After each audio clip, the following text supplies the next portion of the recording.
Hey everyone, welcome to Careers in View, where we provide and promote career exploration. Today we are joined by Jesus Juarez, who is a small business owner. Jesus, welcome to the channel. Now, Jesus, I was this the career you wanted in high school? It was one of the ones I had in mind. Uh, I worked in high school part time with a friend through church who did handyman work, a lot of repair work, all that kind of thing. And so I helped them a lot through that. And so it was one of the ideas I had, something I could do as a grown up. Um, what led you to this career path? So the idea of having experience in various types of repair, home remodeling kind of thing, uh, heating and air conditioning, one of the fields you couldn't just dive into do it yourselfer. So you couldn't back then when I started becoming an adult, there wasn't YouTube or a lot of things where you could just look it up real easily like now. And so it did take uh, to repair your own heating equipment as a homeowner or as a guy remodeling a house or fixing a house. And so usually you did end up calling professional air conditioning guy as opposed to be giving it a shot on your own. Okay. Um, what do you need to qualify for what you're doing? So the common across the trades, there is a path where you could just get hired on somewhere and just through experience, first starting off as a helper trainee and ride along and help a professional do their work and hopefully they train you along the way and they see some aptitude in you to keep training you. Eventually, become a technician or somebody that can do it on their own.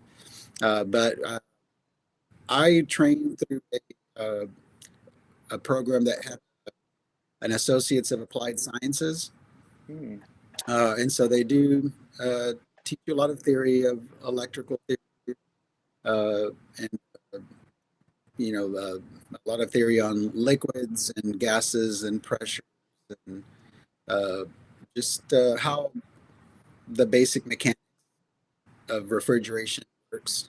And so, refrigeration in itself is a concept that can be applied through just several things. I mean, keeping things cold in the store, through keeping people cool in a car, keeping a building comfortable.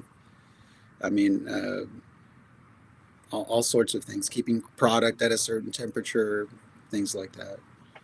awesome. So, have you been able to use what you learned in your own personal house and others? Yes, yes. So I've lived in Texas 2005, and simultaneous to starting the refrigeration program, we started buying houses, and I would fix them up, and a few of them were in poor enough condition that they needed brand new heating and systems, and a lot of times that is a very expensive part of remodeling a home to resale or to rent out. And so we were able to do that on our own and save a lot of money, That's cool, including the man. home that I'm talking to you from today. We put a new That's a system cool. in it. That's awesome, dude. Um, what are the duties of someone in your position? So, what do you normally do? So, from the owner, small business owner perspective, uh, the smaller you are, the duties you have. I would assume the larger the business, the more you can delegate as you're able to pay employees uh, to handle a lot of the legwork of making the business work. Hmm. But the blessing and the curse of technology is a lot of these things kind of automated, and so generally work with my sister, who is now our uh, office manager, all that for us. So we work with scheduling, purchasing, some resources because we do have employees. I do have to sell over the phone, person, uh, keep some business contact going to provide work for us, especially in the slower seasons. So there's a lot to it, or more than you would think offhand. And what about on the HVAC side, I guess you would say? So on the HVAC side, the way we run our operation, I am our primary service technician. So generally in residential field, there is a service technician, which is, let's say, for example, your home stopped heating or cooling today. You pick up the phone, you call somebody and say, hey, my system is malfunctioning. I need somebody to come out. And so I would generally be the guy that does that. Show up, introduce myself, and figure out what the problem is. See if it's something that can be repaired while I'm there. If we need to order parts, or if the situation merits replacing their system or equipment, things like that. We do also have technicians that are not as experienced that Mhm. do like what most people would call a tune-up. So, for example, in the spring, you might have somebody come out and clean and do maintenance on the system to make sure it's ready for when when it's really hot or when it's really cold, that the system is ready to go. But but yeah, from the HVAC side, that's generally I'm the primary technician to shows up on a service call. I am our primary salesman, so if somebody calls and says they need pricing on equipment, and also I do deal with a couple of home builders with Mhm. and general contractors that we deal with if they're building a new home to design a system for that, Oh, or wow. if a house is being remodeled, come up with a design for that, or figure out what needs to be reconfigured to accommodate a new floor plan or a new configuration. Can you tell me about a time in your career where you felt the most rewarded? There's been a lot. Most of the time, it's through difficult projects where we came in from the bottom floor, designing a system for a building, things like that. If it was a difficult situation, and then it ends up actually working the way you planned it. And so we've had a few of those projects, especially in multifamily construction. Mhm. It's uh, it's a larger building just by size, and it can be complicated because it's not standalone homes. And so I think as far as actual doing of work, that's been some of the most rewarding work, planning something from the ground up, designing, and then it all looks great and it works great.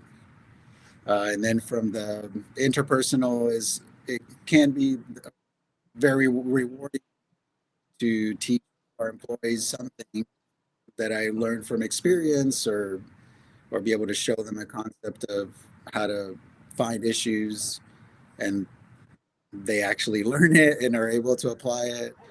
And they may or may not thank you, but you know, and so that can be pretty rewarding as well, the teaching side of it. That's cool. Um, what piece of advice would you offer those interested in pursuing a career like yours? Uh, Advice, boy, that's a pretty broad word. But I would say if you're looking to get into the heating and air conditioning field, to understand that it can be some dirty and some hard work in certain situations, but the more you learn and the more technical your abilities are, the less that can be so. And Mm-hmm. so you're not necessarily out there with what you would perceive as a work in this trade.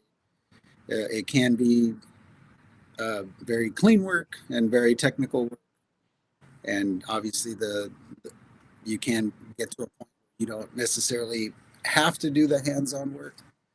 But if you're a guy like me, you kind of enjoy the hands-on work of it. Oh, definitely. Um, what advice would you give someone on the first day? To listen and observe. A lot of times, uh, not completely, but I would say you can make a generalization that guys in the trade uh, generally didn't get to teach per se. They have liked to work with their hands, and they're curious in and of themselves and like to figure out how things work. But a lot of times, conveying that to another person, Mm-hmm. especially if right offhand they aren't as excited about being curious about something like that. So they may not word for explain what is going on and what they're doing.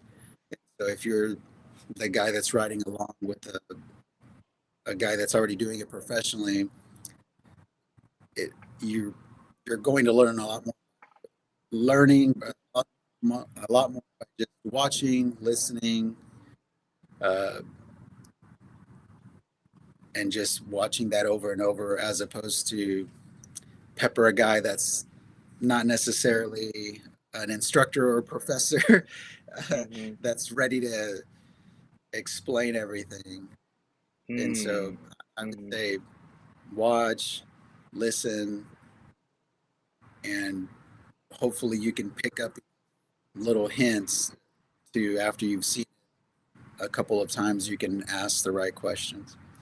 And so to backtrack a little bit, having some kind of training or schooling in theory is helpful, because then you can ask the why and how a little bit more informed, Mm-hmm. especially if you have a person that's not trained to be an instructor in that Yeah. field. And so it's a little bit of a weird deal. Hmm, that's interesting. Who do you consider a mentor or look up to in this career and why? There's a few guys that that could verbalize really well what they were doing and how they were doing it, maybe even the why.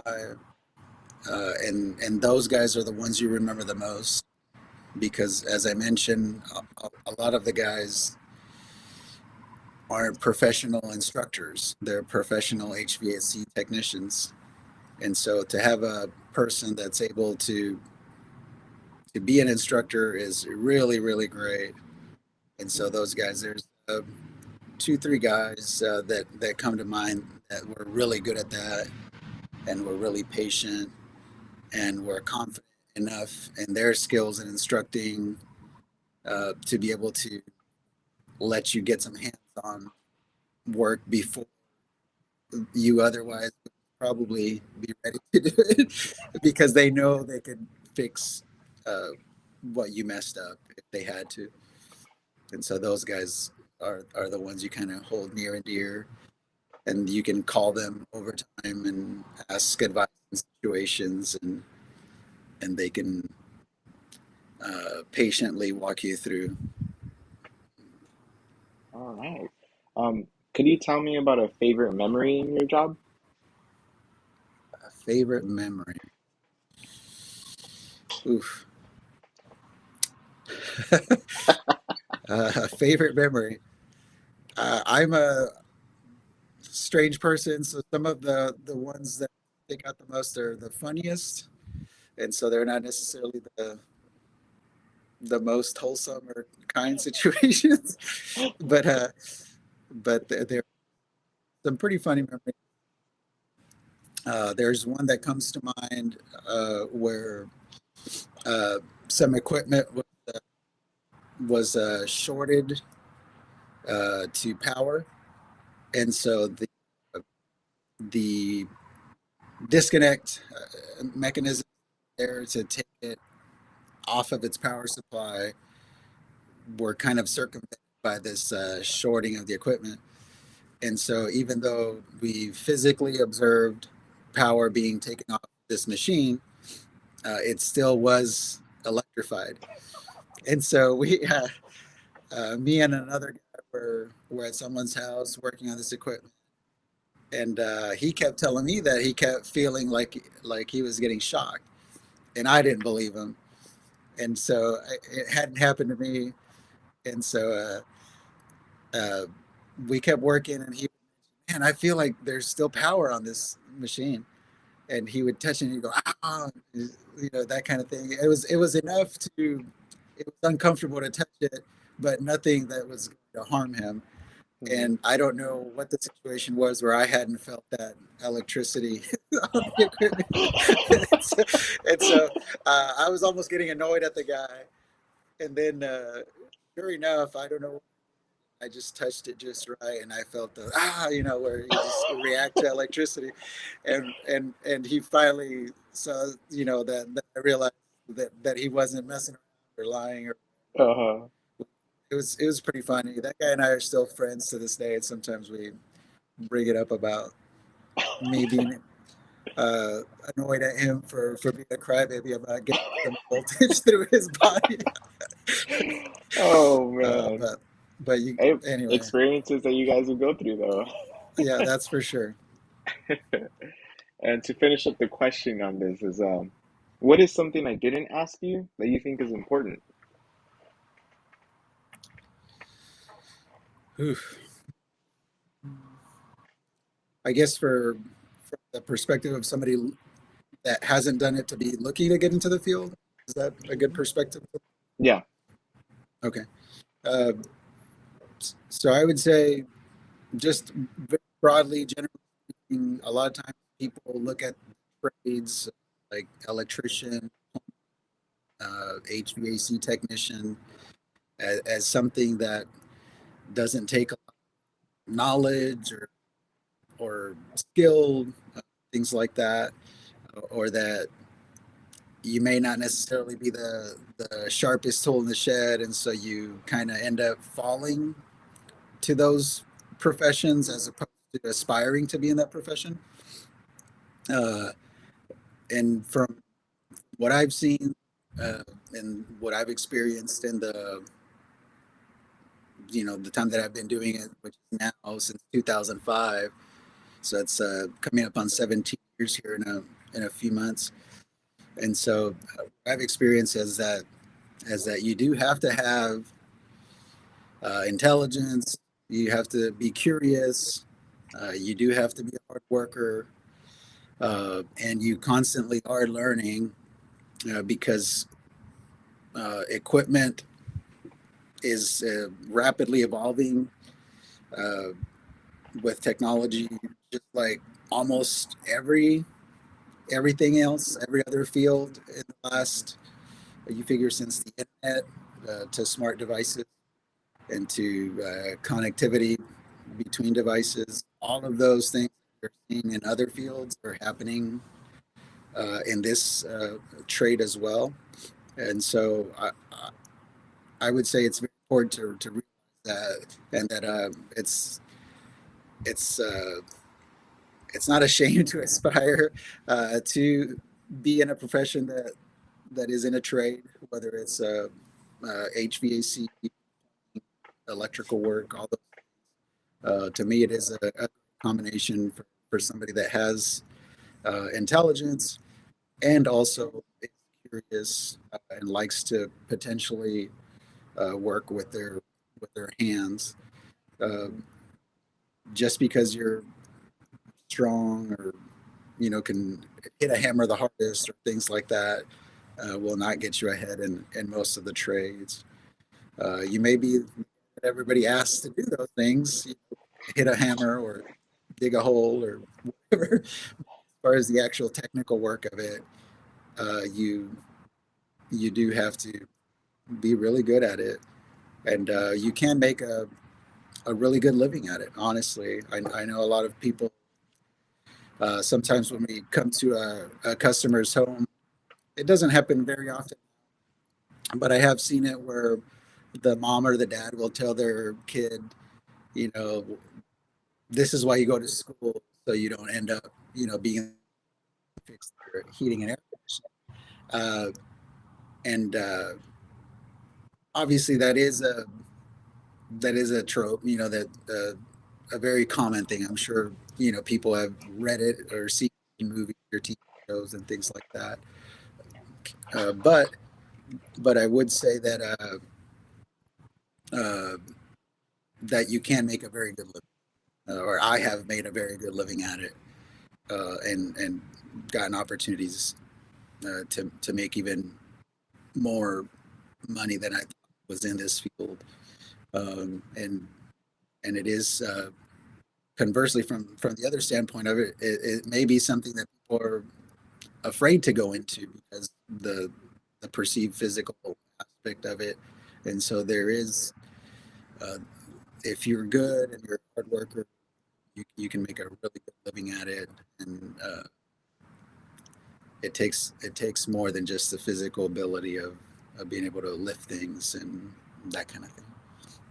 That's actually so much great knowledge that we actually needed to hear because that is a big issue. And honestly, I'm a big believer in career technical pathways. So things like this is a big thing. And I mean, it's such a crazy misconception of that there's no money in there when literally businesses, people, I mean, we don't know how to fix ACs. I mean, you guys are the first ones we call. And just with that fact alone, I mean, I've known plumbers that show up. I've called a plumber, it cost us $200, and he came for 15 minutes. So Yeah. there's so much in there, and it's just so great. We appreciate what you do, and we appreciate you donating time, spending this time for us today. We thank you for bringing your career in view, and thank you.